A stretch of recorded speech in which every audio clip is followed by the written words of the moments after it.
Paying for dating sites without a credit card involves exploring alternative payment methods and platforms. PayPal. Some dating sites accept PayPal as a payment method. Link your PayPal account to your bank account or use the balance available in your PayPal account for subscriptions.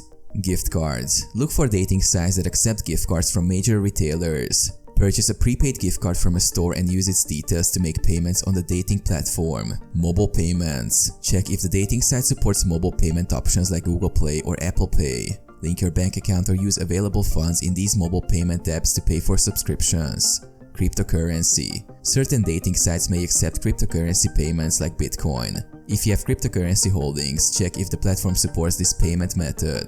Direct debit or bank transfer. Some dating sites offer direct debit or bank transfer options. Link your bank account to the dating site and authorize payments directly from your account. Subscription cards. Explore subscription cards or membership cards available in physical stores that can be used for online services, including dating sites.